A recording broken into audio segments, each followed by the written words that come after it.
3, 2, 1, let's jam.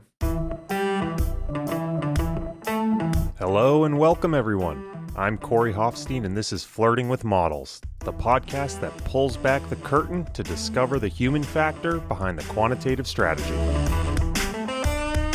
Corey Hofstein is the co-founder and chief investment officer of Newfound Research. Due to industry regulations, he will not discuss any of Newfound Research's funds on this podcast. All opinions expressed by podcast participants are solely their own opinion and do not reflect the opinion of Newfound Research. This podcast is for informational purposes only and should not be relied upon as a basis for investment decisions. Clients of Newfound Research may maintain positions in securities discussed in this podcast. For more information, visit thinknewfound.com. In this episode, I speak with Farouk Jivraj, portfolio manager and head of alternative risk premia at Fidelity Investments' Asset Management Solutions division. After spending nearly a decade on the sell side, Farouk joined Fidelity in 2021 with the goal of building out an alternative risk premium platform, tapping into the best of what both the sell-side QIS desks have to offer and what can be built in-house. We spend the majority of the conversation peeling apart the layers of Farouk's 5-step process for implementing alternative risk premia strategies. He shares his thoughts on how to classify different premia, why thoughtfully constructed peer groups are an important evaluation tool, how to go about selecting specific strategies, how to construct portfolios of alternative risk premia, and the actual rubber meets road implementation practicalities. Please enjoy my conversation with Farouk Jivraj. Farouk, welcome to the episode. Excited to have you here. We have been talking about this episode for a little over a year and working through all sorts of technical difficulties to make it happen, but I'm excited that we are finally at the moment. So thank you for joining me. Me too. Thanks for having me, Corey. Let's finally get into it. So I wanted to start with a question that gives you a little bit of a different way of introducing yourself and your background. You joined Fidelity Investments a little over 3 years ago to help build out the alternative risk premia portfolio capabilities and offerings. And I was hoping you could talk me through how your prior experience at QIS desks on the sell side informed what ideas, concepts, and processes you wanted to keep and what you wanted to throw away when you got started at Fidelity. So, wow, that's a pretty big and potentially very leading first question. But before I dig into that, let me start by saying thanks for inviting me onto your series. I'm an avid listener of all of the podcasts that you put out, and I think you're doing a great service for the investing community. So thank you on behalf of the membership. And it's great that we have some things like this to demystify all things quant. So yeah, looking forward to this session. As you mentioned, I joined Fidelity in mid-2021 to help with the build out of the ARP, so Alternative Risk Premium platform. For those listeners that are not familiar with the term, it simply means designing and investing in long-short factor-based strategies across the different asset classes and forming portfolios of such. And it sits within this domain, often heard about our liquid alternatives. And in regards to my background that you mentioned, I'm quite privileged in the sense that I've had a mix of academic, sell-side and buy-side experience. And with that, my journey actually started within academia, doing a PhD in financial economics in the field of stock bond correlation risk when it was not as fashionable as it is today. So whilst I was doing my PhD and researching about this time variation between two massive asset classes, I actually had the opportunity to work at a startup hedge fund researching managed future strategies. So kind of trend following applied to single stocks and sectors within equity specifically. And then after the PhD, once I had finished the research and found that it's very hard to predict stock bond correlation changes, I moved to Morgan Stanley to really work in the field of quantitative investing and building solutions. So I was there from 2012 to 2015. And this was at the start of this movement of creating QIS or risk premia strategies from the sell side. And it was a great time to be exposed to what was a cottage industry for the banks, if you will. And then 2015, I moved to Barclays in order to help build out the research capability for the platform, which was a great learning experience because it was very clear that this area needed lots more research, not only to help with the design and development of strategies, but also to help with the adoption and motivation of using such strategies. And then in 2021, it decided to make the move over to Fidelity to help with the build out. And the viewpoints as a result of this experience is, I hope, informing in order to kind of create what we feel is going to be a robust platform for our clients. And I think on the back of that, there were kind of two major learnings. So one learning I would say is that studying strategies, selling strategies, and investing in strategies, whilst they have a huge amount of commonality in terms of the technical skills required, they are very different in terms of the experience and required mindset to do each respectively well. So that was the first thing that's very much come out from my background. And then the second is ultimately around your focus on the design, the management, and ultimately the evaluation of your portfolios. You tend to find that the more focused you are, the more you want to react to certain situations. But ultimately, this field is all around investing for the long term. And so the second major learning is really around psychology of how to ultimately manage these portfolios and achieve the objectives that you want in the long run. So then you asked the question on what ideas, concepts, etc., that we wanted to kind of keep and throw away. I think from a keep perspective, it's been good and it's very helpful to have this freedom of idea generation. So ultimately, you want to be able to run your research efficiently and as robustly as possible. And having the ability to have the technology and the data so that you can run this research and get answers very quickly is very important. And I think this has massively improved on the sell side over the last 5 years. And that's something that we've kept in the build out of the Fidelity platform. And then the second is, I think back testing and implementation standards have, again, dramatically improved on the sell side over the last 5 to 7 years. And this is similarly something that we want to keep in the Fidelity side, ultimately because it leads to less errors, more confidence in your analysis, and ease of implementation. So I think those are the two main things that we've kept. And then the things that we wanted to throw away as you speak are really around the high production of the number of strategies where you're really only just reliant on a back test. These back tests, when they're shown to you, as everyone knows in this field, are only going to be good back tests. You never see the bad ones unless you ask for it. But ultimately, many of these strategies that are shown come with just the statistics and not necessarily with the economic rationale. And so that's something that fundamentally doesn't help from investing in a long run perspective. And so that was the main thing that ultimately we want to throw away. So we want to make sure there's justification for what we're doing and the strategies that we're designing. And the other thing is a lack of focus during underperformance periods. So that's really when it matters. That's really when portfolio management has a role to play. And so you tend to find that when things are underperforming, there's a quick conclusion in terms of, okay, it's underperforming, let's just ignore it, or it will come back, or it's just a lack of focus. And so that's something that we're very mindful of as we manage and conduct research on Fidelity.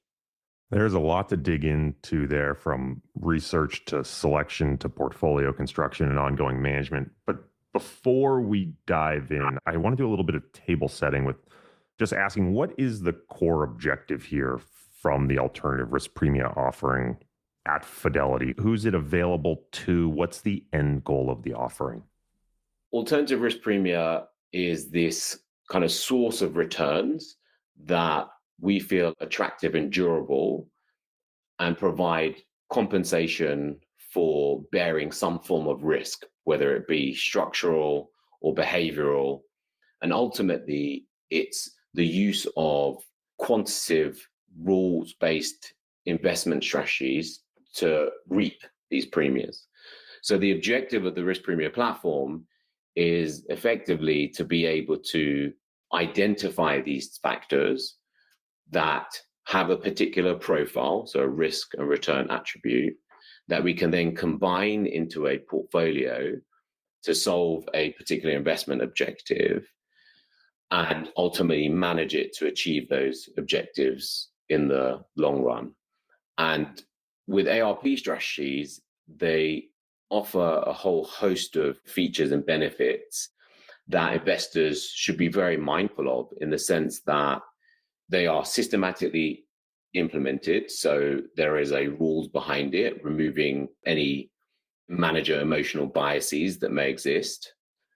They are liquid and scalable. So the underlying investments, whether they be stocks or futures and forward contracts in FX, commodities, typically have very deep markets with daily pricing. And as a result, you can build liquid investment structures like ETFs and mutual funds for this product space. The other ones that they're very versatile in the sense that you can customize the portfolio that you're forming. And that allows for this kind of achievement of objectives in the long run. They are kind of capital efficient. So because ARP strategies typically use derivatives, these require less capital to be committed. And so the low cash utilization is very valuable in the current environment where interest rates are high. And also, to be fair, because ARP solutions are very liquid, they don't have the typical capital lockups that you may see in other hedge fund structures. And then the last one is kind of cost efficiency, in the sense that many of these ARP strategies and portfolios, they come with relatively low management fees without the performance-based incentive fees that you see in hedge fund structures. And so as a result, in terms of an offering, the objective is to achieve exposure to these economically driven factors in a low-cost way in order to achieve your investment objective, if you will. And then in regards to kind of the end goal of the offering and who we're making this available for us, it's our institutional client base, where they can use these building blocks to create liquid alternative solutions in order to address their objectives, which I've mentioned a few times. But to be a bit more specific, we're thinking about, or our investors are really thinking about, objectives such as diversification of equity risk, or a market neutral return portfolio that they can add to their kind of core portfolio of stocks and bonds, or if they want something that's more return seeking, if you will, or kind of risk management as an example, like tail hedging type portfolios. So those are the types of clients we're trying to help with the solutions we're building. One of the things I've spent a lot of time thinking about over the last couple of years is this idea of strategy versus structure, where normally I think of structure as, how is the strategy being delivered? Is it a separate account? Is it a mutual fund? Is it an ETF? And sometimes the structure can be inappropriate for a strategy. And one of the other things that gets caught up in that structure comment is ultimately who's delivering it. With due respect, I'm not sure most people would think of alternative risk Premia and Fidelity, the brand of Fidelity, necessarily going hand in hand. And so I'd love, from your perspective, as someone who made the jump over and wanted to build this business, what did you see at Fidelity as being the core advantage to bring this platform to life? That's a great question, and I think certainly a fair one. When we've spoken to our investors, the one thing that they've said when we've mentioned that we're building an alternative risk premium platform as a liquid alternative solution is that we must be researching and implementing these thoughtfully and diligently. And that's exactly what Fidelity is all about, in the sense that there's a lot of rigor in how we invest. And that you certainly see across the traditional businesses as well as the new businesses, such as those in alternatives. And the key point here is we're trying to build the tools, both research and investment, so that we can create these solutions in a kind of risk managed, thorough, and robust way. And so one of the things that we often cite when it comes through to what advantage is there that Fidelity can bring to the table is the fact that we want to do things properly for our clients for the long run. And so our investment philosophy, which for the ARP platform, which is very much comes from the Fidelity DNA, is typically around 4 points. So the first is that we believe alternative risk premia offer an attractive and harvestable return source. By implementing it as discussed earlier in the way we do, we feel that we can provide that return stream to our investors' portfolios. The second is that this is a very differentiated source of diversification. So whilst there was, when you look at kind of portfolio construction, the investment and the evolution of investments from the 1970s and 80s, where you would have that advice of diversifying away from stocks to bonds, that movement now is diversifying from stocks, bonds, potentially other asset classes into alternatives. And so ARPs have these diversifying attributes, typically a low correlation to the traditional asset classes. And by using it in a building block structure in a thoughtful way, you can therefore create this differentiated source of diversified returns. The third is process is important. So we've designed an objective-driven design process whereby we certainly believe our edge is in our proprietary research and this framework for how we solve or how we intend to solve for investor objectives. And the fourth is proactive evolution. So we know, investors know that market dynamics evolve over time. And we believe that ARP implementations and portfolio allocations should also evolve over time. So they should be reevaluated and refined to best meet portfolio objectives. And so this last point is particularly important, where because of the tools and the research that we're developing, Fidelity can ultimately allow for a proactive monitoring and management of these strategies within our portfolios so that we can guide them to meet our initial objectives over the time horizon that we're thinking about. And so these all very much come from Fidelity's DNA. Part of the unique position that you're in is that you have access to an abundance of QIS product offerings from the numerous banks that bring them to market, but you also have all your internally developed strategies. I want to talk a little bit about a point you made earlier, which is that QIS from banks has historically had a bit of a reputation of overfitting to back tests and the out of sample performance falling apart. How do you think about combing through these strategies to find those that you have conviction in or those that you think the bank maybe truly has an edge in delivering, especially recognizing that you can't necessarily be an expert in all areas of investing? Yeah, this is absolutely a great question. And I certainly acknowledge that it's impossible to be everything to all people. So you're right in the sense that we have an open architecture platform to be able to access strategies from the array of providers as well as internally developed strategies. And at this point, we've actually compiled a database of well over 4,000 live strategies. And of course, you can't know the intricacies of all of these strategies and the underlying markets that they have exposure to.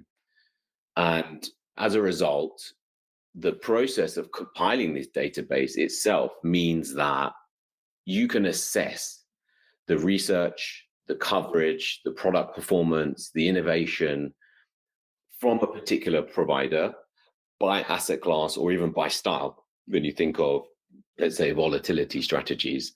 And so as a result, this gives us a very good idea of which providers or the internal strategies that we develop, where the expertise really is. And that allows you to therefore identify where you want to work with a particular provider in order to obtain a strategy from them. So that's one particular angle. The second is with the groups that we work with internally as well as the external providers. In many cases, they're an extension of our research. So it's that working relationship that we have with providers that often allows us to really evaluate the confidence that we have in the strategy design development, the ongoing research that is done. And that also is another way really to kind of get signal from the noise, if you will. And so as you have alluded to, ARP design, the selection of strategies, the portfolio formation is certainly a non-trivial exercise because of the vast range of strategies that are on offer. I'd like to take it a little bit deeper in the sense that even for kind of these headline strategies that you have, let's say trend following or equity carry or commodity congestion, there's a vast range of substyles and implementation choices that are available. And so even within those headline categories that I mentioned, there's a heterogeneity around risk and return profiles. And so as a result, we've designed this kind of portfolio design framework that I mentioned earlier around 5 steps to help us achieve this. So the first is that we specify the objective. What are we trying to solve for the investor? What does the investor want to solve for the exposure that they want to put on within alternative risk premia? Second, premia selection. So understanding about the risk and return drivers of premias to solve the particular objective, which premium are you going to add into the portfolio? That's our premium selection stage. The third is strategy selection. So once we've chosen, let's say, FX carry, which version of the strategy are we going to add into the portfolio? There's a plethora out there, as mentioned earlier. Which one is best suited? The fourth is, after you've chosen all of these strategies, how are you going to construct the portfolio? How are you going to weight these strategies together? What are the risk considerations in mind? And then the fifth stage is around portfolio management. Once it's designed, once it's launched, how do you actually manage it in order to achieve the objectives that you set out in the first place? And so it's almost like a cycle, if you will, that we go through. And that's how we manage our portfolios.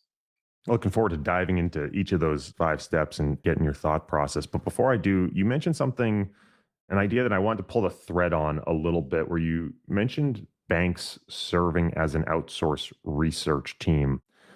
And I wanted to get your thoughts. Maybe you could expand a little bit more on that, because for anyone who has worked with the banks and their QIS desks, one of the things that becomes rapidly apparent is there is just a huge swath of strategies that are available to you, and they're constantly evolving.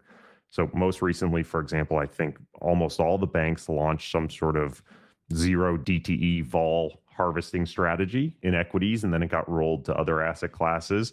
I recently started talking to some banks that hit capacity in those strategies and had to start making them 3 or 5 day. So you get all these different versions of the same headline strategy, which you mentioned.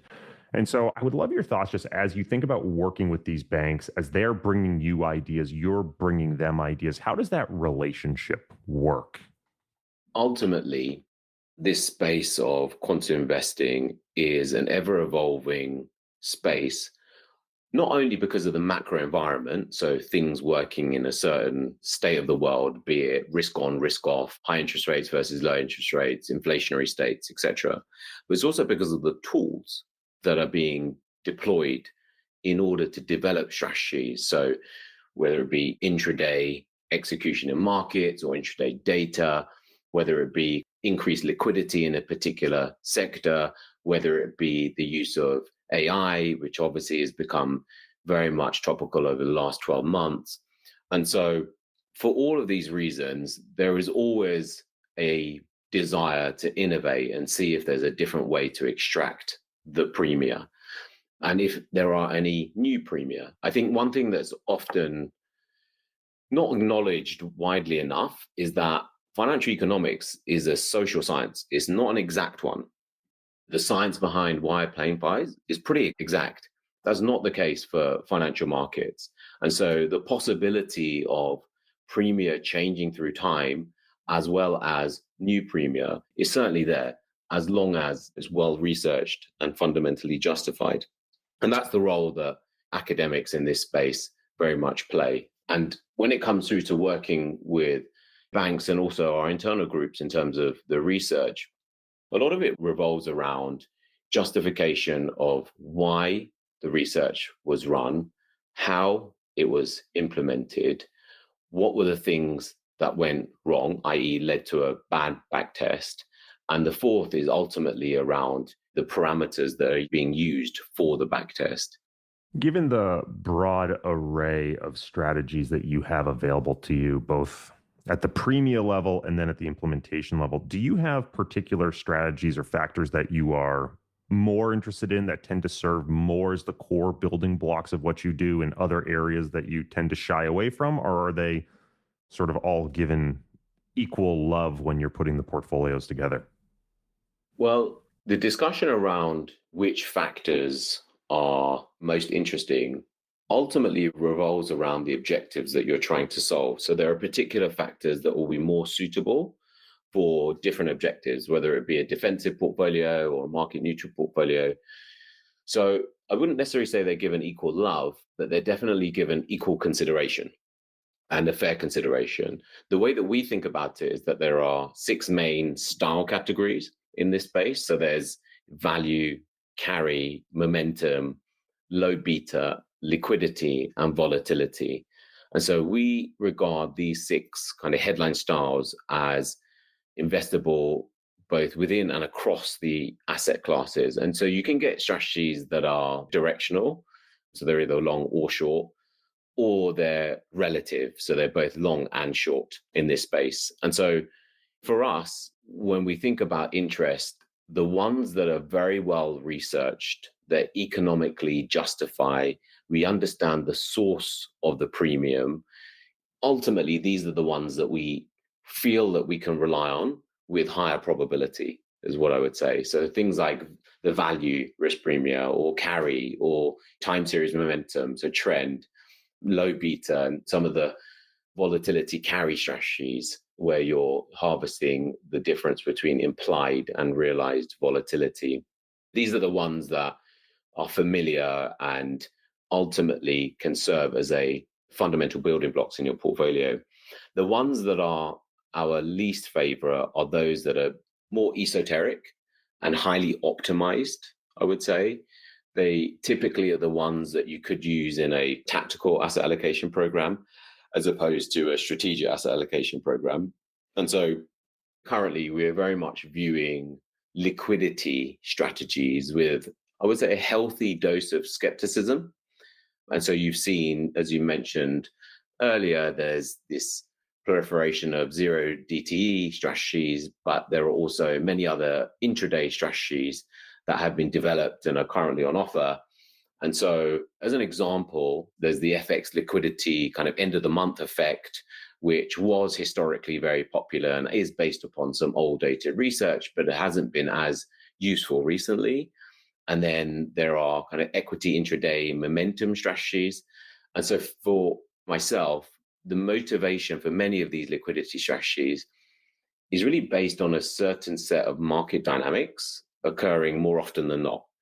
And the backtest that you see shows something that's promising and additive for portfolios, but is based upon markets remaining the same, or markets on average having more days that they are the same than not, in order for you to reap this premium that is represented in the backtest. But the reality is that market dynamics are ever changing, and portfolios are managed on a conditional basis, not an unconditional one, which is what a lot of these backtests ultimately assume. And so the time period that you're investing can make a big difference in terms of success and failure. And I certainly feel that liquidity-based strategies is one such premium where this really does come into play. And then in terms of how we think about putting these all together, I certainly refer back to the discussion earlier where we talk about this 5-step framework. And we follow that process because it allows us to compare and contrast not only the individual role of ARPs, but their role together in a portfolio. And that is super important and often underappreciated in the sense that you do have portfolios where strategies are just thrown in and they are assumed to be diversified and they will assume to have a good outcome in the future. And naively looking at ARP portfolios like that, I think is a mistake. And so that's exactly why we came up with this 5-step design framework in order to make sure that the objectives are kind of managed well, if you will. Let's dive into that 5-step process because there's a lot to unpack there. And we'll start with the first step and walk our way forward. That first step being specifying the objective. Can you tell me what is this step? Why is it so important? I think probably most of us can guess the generality of that step, but maybe most importantly, how does this step inform downstream decisions? Yeah, sure. So whether you're creating a general purpose product or custom portfolios, we feel it's always important and actually crucial to define long-term investment objectives. So by that, I mean specifying ranges for performance, for risk, such as volatility, the volatility target or Sharpe ratio, or portfolio equity beta, or even your correlation, expected correlation versus, let's say, traditional assets. Now, this is not only important for setting the ex ante design of the portfolio, but it's also important for the ex post evaluation of the portfolio. Are you achieving what you hope to achieve? And so having a very clear definition of the objectives allows for a more stable portfolio design process and evaluation process. So it hits two birds with one stone. And it allows you, therefore, to be able to respond to changing markets from a portfolio management function. So in this first step of defining objectives, we're ultimately asking ourselves the question, what is the good and bad outcome for this portfolio? And what is the role that you want the alternative risk premium portfolio to serve for your broader investment mandate and outcome? And ultimately, how can we design to deliver on that? The next step in your process was premium selection. Can you speak to how you think about classifying different return strategies and how your selection process works? Again, given the massive number of strategies that we alluded to earlier. Sure. So determining the right mix of premia to include in a portfolio for the objectives that we are trying to solve for, it has been a process that has been done historically using the available ARP benchmarks, which are kind of out there to represent the average behavior of ARPs across the asset classes.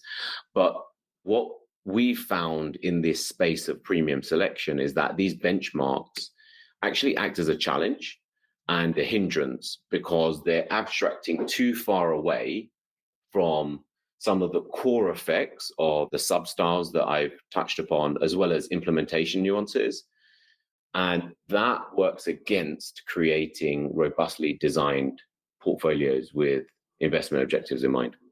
And so what we advocate for is a construction of more focused peer groups of these ARP styles across the multitude of implementations so that we can assess the risk and return profile of premium more reliably for use in portfolio design. By the way, it also provides us with a more granular benchmark for us to assess continuing performance and risk of the strategies that we end up choosing versus their peer groups, which is obviously a great thing. So I think as an example, so we can make things a little bit more concrete, a simple ARP strategy, a well-known and a very old strategy is FX carry. Its typical construction is where it takes long positions in higher yielding currencies, which on a global universe of currencies is typically emerging markets, along with taking short positions in lower yielding currencies, so typically developed market currencies. And so even for such a simple strategy, implementation nuances can have a significant effect on the risk return profile of the strategy. And ultimately, that is what allows you to choose the premia that is right for the portfolio. So for let's say, a global FX carry basket, this is where implementation uses the global universe of currencies and ultimately assesses a carry metric, which is interest rate differentials between the currencies in order to, let's say, form a simple rank of the currencies by this metric and ultimately form a portfolio that is long those with a high carry metric and short those with a smaller carry metric. So as I mentioned earlier, typically long EM, short DM to keep the example simple. There's another peer group in this space called Global FX Carry Beta Constrained, which is an equivalent of what I've just described, but is limited to those that ultimately to constrain the equity beta exposure towards a benchmark, such as MSCI World or S&P 500, so that the overall portfolio has more of a market neutral risk profile. And an optimization technique is used in order to assess the correlation of a currency versus this equity benchmark, and that informs the weighting scheme on the basket. Now, just this simple implementation detail can change the very nature of the risk and return profile for the peer group. So interestingly, when you do the analysis, whilst the Sharpe ratios are similar, you tend to find that the FX carry beta constrained version has less severe drawdowns and ultimately a lower correlation in beta to equities, which can be useful in a portfolio where the objective is ultimately equity diversification or defensiveness. Whereas the FX carry peer group is more pro-cyclical, as you expect.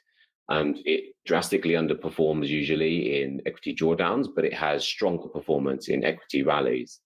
And this is exactly what we've seen during the recent drawdowns that we've seen to S&P 500 and MSCI World, in that our FX carry beta constrained peer group has actually outperformed the base FX carry peer group. And so we're seeing our research play out in practice.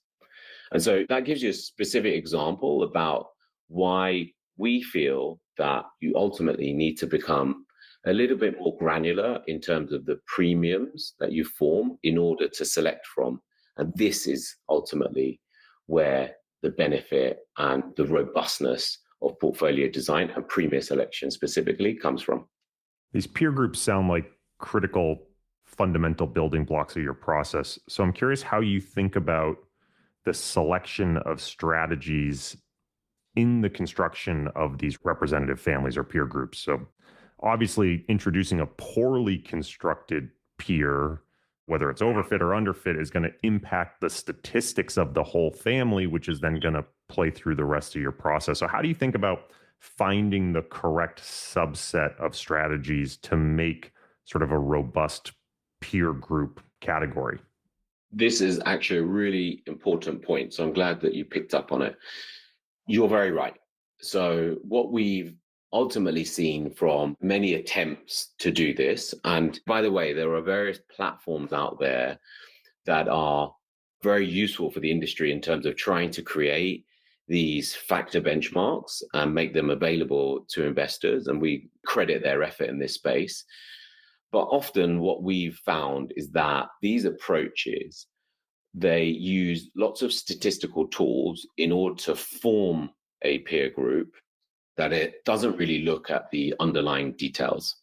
And in those cases, your point of having a very poorly constructed peer being added to the peer group can dramatically affect the statistics, and therefore the inference that you make about risk and return is very relevant. You can use all the statistical tools that you want under the sun, but ultimately you don't want to be in the bad case where you've allocated to a poorly designed strategy and it wasn't picked up through that statistical analysis. So for us, what we do is actually both quantitative and qualitative analysis in order to form our peer groups. The qualitative side is as important as the quantitative side. And by that, I mean, for any strategy that makes its way into our peer group, we do bottom-up research in terms of how it's implemented, what markets it's implemented on, its tradability, and how it is classified relative to the wider universe of strategies within that peer group. So there's a lot of research that goes into the actual implementation steps via the rules that we evaluate and assess. And then on the quantitative side, we actually do a lot of research individually on the strategy, but then relative to the peer group to assess, does it actually display the same risk and return attributes as the others in this peer group? If it is distinctly different, we question its validity within that peer group. And so it's very much done on almost a one-for-one basis in order for us to form these peer groups. And so I would say we're not naive when it comes through to forming these peer groups. And that's really where the robustness comes from the fact that we're in the details and we're doing this diligence from both a bottom-up and top-down perspective. In those peer groups, I'm curious, do you end up categorizing by, call it typically asset class and investment style, or are there underlying, say, statistical factors that end up informing the categorization? So to go back to the example you used, you talked about FX carry, EM versus DM having a significant equity beta component to it. Does that sort of peer group end up getting lumped towards equity betas, or is it more, we'll still consider it an FX carry peer group? So I think this is a good one to clarify further. So in the example that we've used for FX carry, we would still very much classify the beta constrained version of FX carry to be within FX carry, and the unconstrained version to also be within FX carry. So we don't classify it by statistical information, but from a fundamental place. You use the example by asset class and style. So we come at it from that perspective, absolutely. I would say that our approach for peer groups is very much based on a granular bottom-up understanding of the strategy and the nuances there are around the strategy. The classification follows the following levels. So we have the first level, which is classifying by asset class. The next is classifying it by its headline style. So carry or liquidity, momentum, as we discussed earlier. The next level down is its sub-style. So when we think about FX carry, its sub-style will be cross-sectional because you're evaluating the interest rate differential of one currency versus another in the cross-section of the universe. We do have a second sub-style level because for certain peer groups, it is true that there's an effect that you can observe at a particular frequency. So for instance, within FX liquidity, within kind of a congestion type of sub-style, this can be extracted on a month-end basis or on an intraday basis. And so capturing that nuance is important because they have different risk-return characteristics. The level below that is where we think about implementation. So this is where unconstrained versus beta constrained become two classifications that you can apply at this level. And then beyond that, the classifications are more around region and universe. So DM, EM, a global basket, etc. So that's how I would explain our approach for the classification and the formation of our peer groups. I mean, there's an important reason or understanding why we need to create these peer groups. And that's really because we feel that we require well understood, highly reliable, risk return, characterizable drivers of Premia to be added into our Premia selection process so that we can effectively pick those Premia which we feel are going to deliver on the objectives that we're seeking for the portfolio. So another good example of this is multi-asset trend following, which became very much in vogue during 2022 because it tends to be a diversifying or defensive style that performs well during persistent equity sell-offs. And depending upon design choices and implementation choices, it can actually be designed to be more defensive. And so you have these two broad peer groups, one which is kind of multi-asset trend, and the other one which is multi-asset defensive trend. And so things like having quicker speed of signals so they can react more quickly during downturns or sudden sell-offs that you see in underlying markets, or by thinking about limiting your equity beta exposure either through an optimizer or through only allowing, let's say, shorts within equities rather than long and shorts within the strategy, can very much change the nature of the risk return profile, the multi-asset trend following. So that's why we wouldn't lump it all together into one peer group, but very much differentiate between the two different versions. And by that very process, that's how we deliver on creating robustness of the series that feed into our Premia selection stage. So let's take a step back to that 5-step process that we're working through. Step 3 is strategy selection, where after you've sort of figured out which Premia or peer groups you want to include, you are going to actually figure out which sub-strategies to select. And again, I want to go back to this idea that in many of these peer groups, there might just be a significant breadth of strategies available. So how do you go about evaluating within the peer group which strategy you want to select for a given portfolio? And also, I'd love to ask in that, are there any learnings or anything that surprised you in that individual strategy selection process? I'll start with what has surprised us. In forming the peer groups and actually in motivation for the peer groups, we were very surprised by the level of dispersion in performance of strategies that were claiming to be characterized as a certain style. We found that there were lots of different implementations that were attempted to be used in order to extract that premium. And so that meant that the exercise of forming peer groups is significantly harder than what we thought. And again, this has come from a place where when you're working at a sell-side institution, you only see the strategies that you're designing and developing as a platform and not the open architecture angle. And so I definitely underappreciated the fact that there was so much dispersion, and you certainly do see it in the data. And that's something that was the most surprising. I thought there would be more universality around how to extract the premium with differences at the margin, but that certainly wasn't the case. That was the surprise. The second surprise was around ongoing research. So it would be very much the case that you would tend to find, depending upon the strategy and depending upon what was in vogue, you would receive differing levels of research from providers and also the research that you would run yourself. And so that was something that meant that those strategies that are in the portfolio that are likely doing their job, doing what they have to, but are not necessarily the in-focus strategies, they tended to get less research time, if you will. And so that's something that was kind of surprising. And ultimately, what we've tried to make sure that that doesn't happen within the portfolios that we have designed and launched.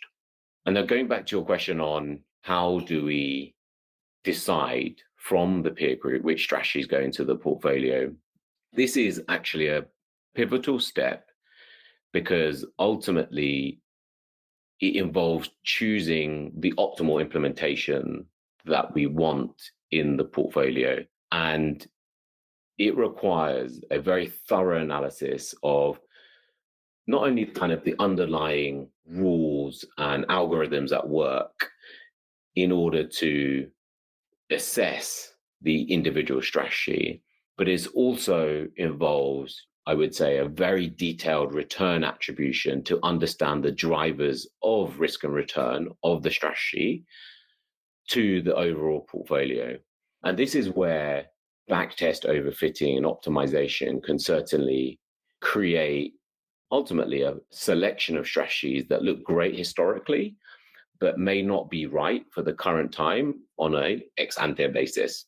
And so one needs to combine both a macro view of where you feel you are relative to the macro environment, as well as the quantitative view in terms of implementation choices, back tests, and the rhyme and reason of the premium to come together. And is where we actually spend most of our time when it comes through to designing our portfolios. Let's talk about the next step, portfolio construction, because this is where the portfolio really begins to take shape. All the previous decisions you've made about selecting the ingredients come together, but you still need to figure out how to actually put those ingredients together. And even though we're walking through this 5-step process linearly, there's still a large number of degrees of freedom in the decisions you've made up to this point. And then there's a huge number of decisions that you can make in portfolio construction itself. So walk me through, how do you think about that portfolio construction process? I'm sure, especially as it relates to the core objective of what you're trying to achieve. And how are some of the choices you've made in previous steps impacting what's happening in portfolio construction? Yeah, I think we may need another episode to cover all of this one, Corey. It's certainly a big topic and one that has been studied for decades when it comes to how to put assets in a portfolio together in the right or optimal way. So you often start talking about mean variance because that's portfolio construction 101, if you will, where these portfolios are kind of formed in order to target a high Sharpe ratio.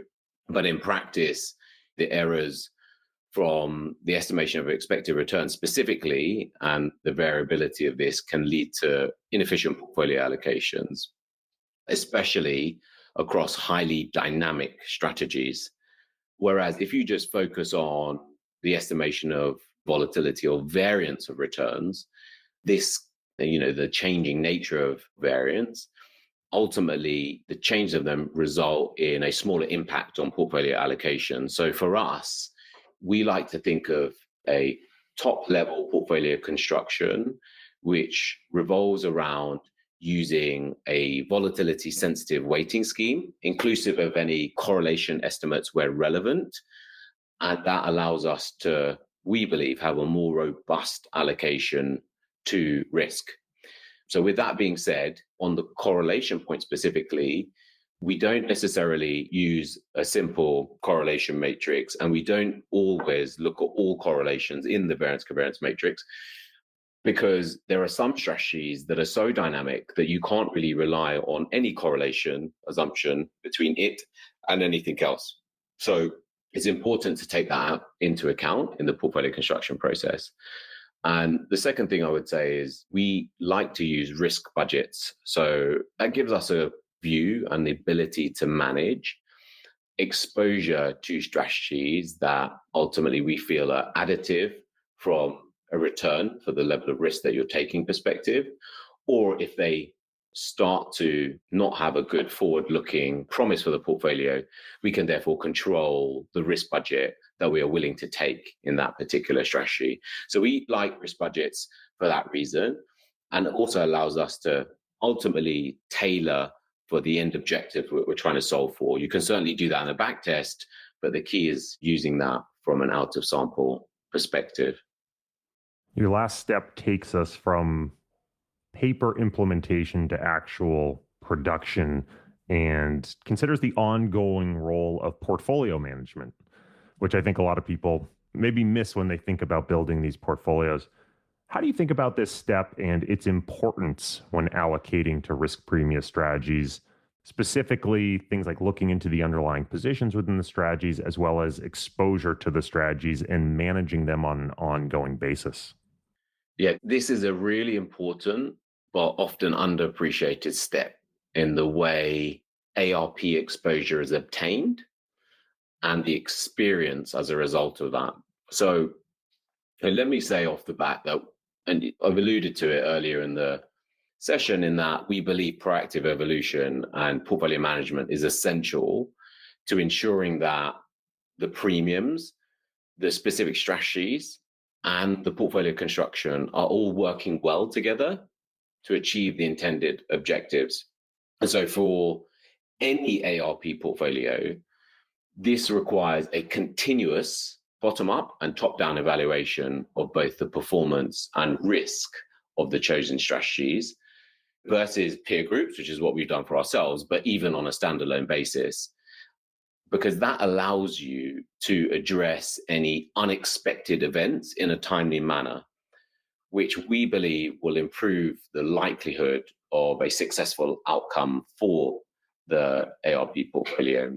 So this is fundamentally key because there are many solutions out there, whether they be from providers or some of these data providers, which show ARP solutions, portfolio solutions that are purely systematic without any portfolio management kind of layer, if you will. And you tend to find with many of those track records that they don't necessarily serve the objectives that they intend. But that's because there is no continuous evaluation or portfolio management done to those portfolios. It's not because they are bad portfolios or their design process is bad. It's just that a big aspect of ensuring successful outcomes in this space is that fifth stage, that function of portfolio management. And so that's what we feel is super important on an out of sample basis and what we can bring to the table for the platform that we're building. Can you talk us through your thinking about the trade-offs in accessing these strategies through, say, a total return swap with a bank versus replicating them in-house? Yeah, sure. So I think there are many implementation complexities and kind of knowing the dynamics of the specific market that become very relevant when assessing to obtain exposure via swaps or replicating in-house. As an example, I mean, the cocoa market has been relatively boring until this last year. And if you didn't have an insight into how the market is evolving and the tradability of that market, and you don't have a trader looking at that on a day-to-day basis, you could miss out on ultimately the risk of that market in an overall portfolio. And so when you think about replicating it in-house versus implementing it through a swap, you would therefore potentially need a trader for all of these markets that you have exposure to in ARPs, which is not possible. And so for certain cases, depending upon the nature of the strategy, it might just be better to kind of implement through a swap. So that's the first example in terms of knowing the dynamics of the market, which allows you to make that decision whether to outsource or do that internally. I guess the second thing that often people think about is around fees. Is it cheaper to implement in-house versus outsourced execution? I think in general, when you do the analysis, you tend to find that there can be cost benefits. But I do feel that the sell side are moving towards a place where the costs of getting exposure and turning over the exposure is getting much better. And there needs to be kind of more improvements in the space, but that is the general direction of the trend. So there is a fee consideration, and it is an important one because ultimately you want the net returns of your portfolio to be beneficial to your end investors. And again, it's an important factor to think about. The third that I think is around risk. So in-house risk versus outsourced risk. And that's in terms of execution. So ultimately, if you have a strategy in-house where you're wanting to implement into the positions, depending upon the nature of the strategy, depending upon the liquidity of the market, there is potential slippage risk that you're bearing in the portfolio versus what can be offered by the various banks in terms of fixed and guaranteed execution. So that's the third thing. And the fourth, and I think is a really important topic, is around netting. So ultimately, with the portfolio that you've designed, are you actually going long and short a particular market within the same portfolio? Whereas if you did that internally, you would, of course, net on the execution and save on the trading costs.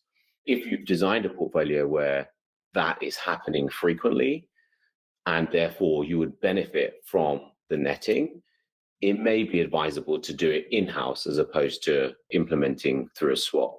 And so those are the kind of four areas that we think about when we assess the trade-offs when sourcing the exposure, I would say. Can you share some thoughts about how you think about combining Premia together? You began the 5-step process thinking about the objective, but I want to weigh that against sort of the only thing we all agree on in this industry, which is that diversification is really the only free lunch. And so how do you think about combining either peer groups or individual strategies with that diversification benefit in mind versus concentrating in particular peer groups and strategies to the benefit of meeting a particular objective? So when we think about combining the strategies or Premia together in a portfolio, we don't necessarily think that, I would say, a spaghetti on the wall approach is the best approach of throwing these strategies into a portfolio and believing that we're going to get the objectives that we are seeking for in the first place. there are various elements that need to be considered when you think about the strategy selection process and ultimately what the portfolio comes together to be. So the first is complexity. So if you look at the number of strategies in the portfolio or the number of premia in the portfolio, are you able to explain and fundamentally justify what the return and risk attribution within the portfolio is going to be? If you've added in too many strategies, you're not going to have that. It's going to be an overly complex portfolio. And as a result, that can lead to, I would say, onwards difficulties. Why? Because of the second point, over diversification. So certainly with some of the research that we've done before, when you're allocating to more and more strategies, you are actually diversifying towards that theoretical bound of bearing the systematic risk. Adding an additional strategy will not improve the systematic risk exposure that you're getting to because you're diversifying away from the idiosyncratic risk. So how useful is it to have 10 versus 20 versus 30 strategies? One needs to really assess the diversification benefits and the marginal contribution to the diversification. So that's the other thing that is important for the design of these portfolios. The third, and I alluded to it in the complexity argument, because it leads on to explainability. So one thing that is crucial for this space is, particularly when these portfolios are going through drawdowns, is why. Why is the portfolio underperforming? And what do we expect going forward? If you have an overly complex portfolio, you're not going to be able to explain it. You can certainly run factor models and do statistical analysis, but that doesn't help bring life to the portfolio. The intuition about the drawdown, as an example. And so explainability is ultimately very important for your investor to understand the role of that portfolio and its return stream on an out of sample basis. And then the fourth and final element, when we think about combining the premia together, is around evaluation. So for you to be able to manage the portfolio and make sure that you're choosing the best strategy in the peer group that is within the portfolio, being able to evaluate it, not just from a performance, but also from a risk and also from a peer group perspective, is crucial, because that is the information set that one needs in order to say, this strategy is no longer working. This may be the reason why, it may be an implementation feature, but there's another strategy in the same peer group which is implemented in a slightly different way, which we feel will be more useful for the portfolio because it has a higher likelihood of, let's say, being diversified with respect to equities or having lower drawdowns or contributing lower drawdowns in the portfolio. We should therefore change the selection. And so having this evaluation feature, if you will, is important in order for you to manage the best outcomes. We've spent this episode talking about building portfolios of alternative risk premia. And as we get towards the end of this episode, I want to take a step back and ask your thoughts on how alternative risk premia should be considered in the asset allocation question. How should we think about putting these types of strategies or a portfolio of these strategies next to the traditional asset allocation of stocks and bonds? This is a big question, and certainly is one where there's lots of research being done currently in order to help investors with this allocation question. Once it's designed, once you believe that this design is robust, what should the sizing, what should the allocation piece be? And so one interesting paper that I wanted to flag is something that was done by some Fidelity colleagues of mine, a paper titled A Study of Allocations to Alternative Investments by Institutions and Financial Advisors, where they basically tried to show, whether it be an institution, whether it be an advisor, what is their average size or exposure to alternatives. And in this case, it's a paper that looks at both liquid and private assets, if you will.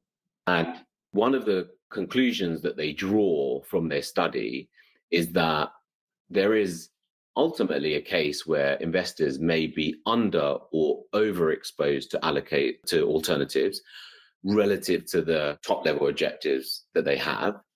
And that's mainly because of the inferences that they're making around, let's say, the return, the risk, and the correlation profile of alts versus traditional portfolios. So I certainly encourage you to read that paper. What's interesting for me is that I've been studying stock bond correlation risk for some time. And I mentioned that I did my PhD on it. What's super interesting is that this space is ever evolving. So I remember when I was doing my research, I actually found an excerpt in Benjamin Graham's 1949 edition of The Intelligent Investor, where he actually advocated for an equally weighted portfolio of stocks and bonds based on the claim that the correlation between the two asset classes was constant and negative. What was really interesting is in subsequent editions of that, there was an acknowledgement of the fact that the correlation actually changes through time, and therefore your allocation between the two asset classes should consider changing through time. So, key point, this is a social science. And so the answer today may not be the same answer as next year. But for me, there are two key things. One is trying to understand what the correlations are between stocks, bonds, and your alternative allocation over different time horizons. So from research that we've looked at, it's certainly the case that your allocation, depending upon your time horizon, can change as a function of the correlation parameter that you're estimating. So a 1-year correlation versus a 2-year correlation versus a 3-year correlation. So I think time horizon is kind of super important. And the second is, what do you want the overall profile of your portfolio to look like? Do you want alternatives to add in ultimately a very defensive source of returns? Or are you happy for it to be market neutral and to just be adding risk-adjusted returns to your stock and bond exposure through time? Depending upon the profile, that determines the weight in the portfolio. And why is that important? Because you certainly have the situations where, as an example, you have a liquid alternative portfolio that is designed for defensiveness in mind. When there is a change to stock bond correlation where stock and bond returns are positively correlated, so they're not diversifying each other, but ultimately there's a drawdown in both asset classes. You want this portfolio, the liquid alternative portfolio, to provide you with a source of returns that you didn't achieve elsewhere. This is why trend following in 2022 was particularly highlighted, because it provided that source of needed returns. But what if you didn't weight your allocation to the liquid alts or trend following in this particular example high enough? Would it have had a material impact on your overall portfolio? Well, if you haven't, then no. And so this sizing question is very much a function of the profile and the time horizon of consideration. So it always boils down for me into those two things. And as a result, I certainly feel that there needs to be a continual evaluation of the sizing of the portfolio relative to these two considerations. Farouk, we've come to the last question of the episode, and it's the same question I'm asking all my guests this season, which is, what is something that you are currently obsessed with? It can be an idea, a book, a show, music, whatever. What is something that currently just occupies your mind and you can't get out of your head? That's an interesting question. I would say, and it may sound a little bit nerdy or boring, but I've been doing a lot of research and reading into p-hacking. So, of course, p-hacking is very relevant for finance, but it's broadly more relevant for all social science studies, if you will. And before I get into the details, the reason why I've become so interested in it is because on a daily basis, you see some quote in whatever news outlet you're reading that there's a new statistically significant observation that's made, whether it be around diet, finance, polling of some question, etc. And I've always questioned the frequency of how these statistical conclusions are actually made, and the fact that you can get something new each day that claims to be now statistically relevant. And so I've been doing a lot of reading into p-hacking and the methods by which you can ultimately hack the statistic. And there's this great little paper on the Royal Society website, which the paper is basically called Big Little Lies. And they compile all of the methods in which you can p-hack. And it's a fascinating little study because ultimately applies to many different situations. And I have to say, I'm going down a little bit of a rabbit hole here, which may not be necessarily useful, but it definitely is informing me in terms of being even more skeptical around all of these new statistical studies that are coming out on a daily basis. Fascinating. And I'm sure relevant to anyone who's listening, and a great paper name. I always love when a paper has a clever title. So I appreciate you sharing that. Farouk, thank you so much for joining me. I know it took us a long time to get this episode together, but I think the wait was well worth it. So really appreciate your time and all the color that you've been able to add about alternative risk premia. Thank you for joining me. Thanks for having me on. Really appreciated it. Enjoyed the conversation.